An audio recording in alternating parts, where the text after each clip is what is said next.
নমস্কার, আমি মৌসুমী রান্নাঘরে সবাইকে স্বাগত। আজকে আমি বানাবো পনিরের একটা খুব সুন্দর রেসিপি। সেই জন্য আমি প্রথমে পনিরগুলোকে এইভাবে কেটে নিয়েছি। কেটে আমি প্রথমে এতে দেব টক দই। কিছুটা টক দই আমি পনিরে দিয়ে দিলাম। এটা পনিরের পরিমাপ অনুযায়ী আপনারা দেবেন। এরপর এক এক করে আমি ম্যারিনেট করবার জন্য এই গুঁড়ো সমস্ত কিছু দিচ্ছি, যেমন লঙ্কা গুঁড়ো দিচ্ছি একটু। এখানে আমি হলুদের ব্যবহার করব না। লঙ্কার গুঁড়ো, জিরের গুঁড়ো,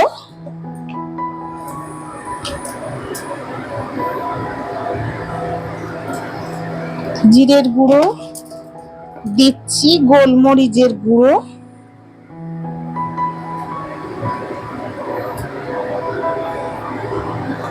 আর দেব কসুরি মেথি,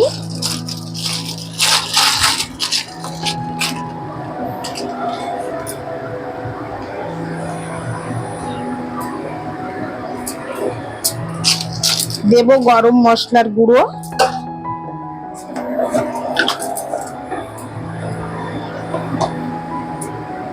দিচ্ছি গরম মশলার গুঁড়ো, দেব লবণ,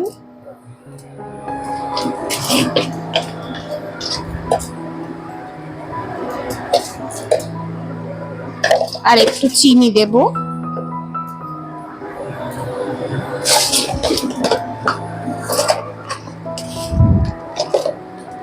একটু চিনি দিলাম। পরে আবার একটু দেখে নেব, নুন চিনি যদি ঠিক থাকে তাহলে আর দেব না, না হলে যেটা কম হবে দেব একটু। এখানে আমি সাদা তেল আর ঘি গরম করে নিয়েছি। এই গরম তেল ঘি মিশ্রণটা এতে দিয়ে দিলাম।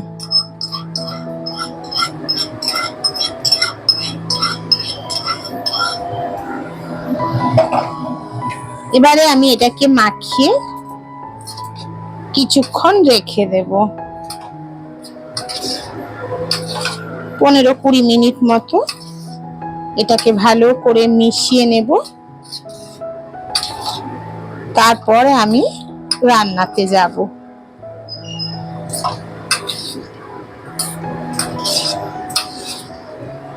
এটা খেতে যে কি অপূর্ব লাগে কি বলবো আপনাদের। এবারে আমি এটা ঢাকা দিয়ে কিছুক্ষণ রেখে দিলাম।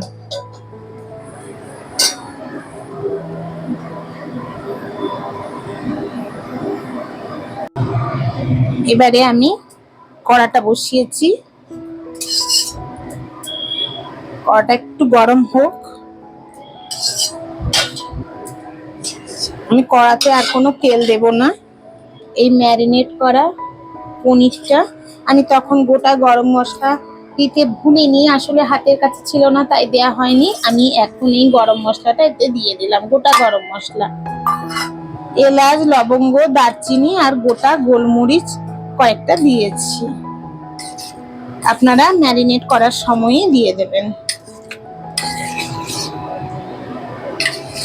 এইবারে আমি কড়াতে এটা দিয়ে দিলাম।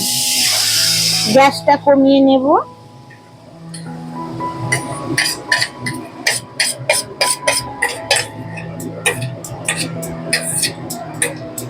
কম আছে এটা ঢাকা দিয়ে রান্না করব। আর এই মশলার ধোয়া বাটি একটু জল দিয়ে ভালো করে একটু ধুয়ে নেব।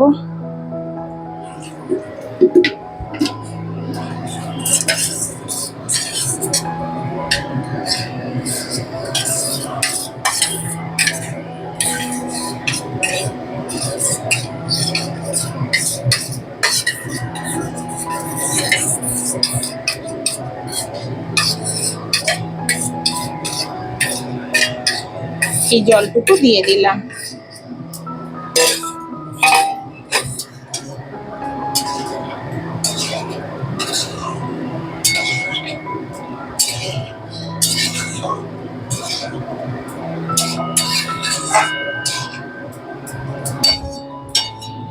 আর ওপরে কয়েকটা কাঁচা লঙ্কা আমি দিয়ে দেব।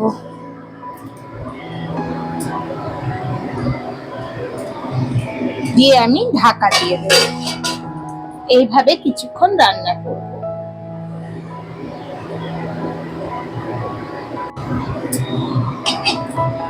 ঢাকাটা খুলে দেখি, এই দেখুন কতটা জল বেরিয়েছে, তেল ছেড়েছে, জল মাখো মাখো হয়ে গেছে।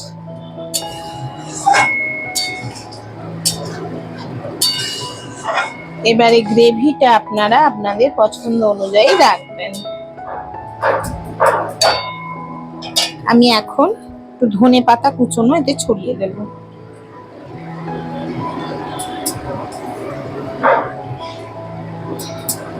এটা খেতে যে কি সুন্দর লাগে আমি কি বলবো আপনাদের। এটা ভাত, রুটি, পরোটা, লুচি, পোলাও, ফ্রাইড রাইস, আপনি সবকিছুর সাথে খেতে পারবেন।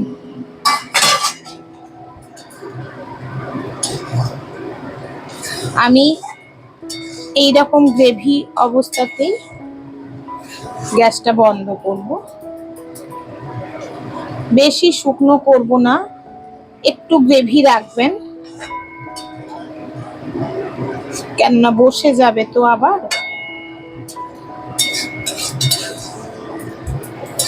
কত তাড়াতাড়ি হয়ে গেল নির্ঝঞ্ঝাট রান্না।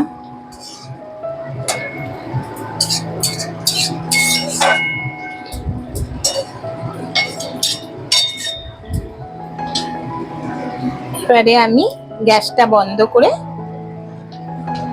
ঢাকা দিয়ে কিছুক্ষণ রেখেই পরিবেশন করব। আজকে আসি তাহলে, হয়ে গেল আমার পনিরের একটা সুন্দর রেসিপি। নমস্কার।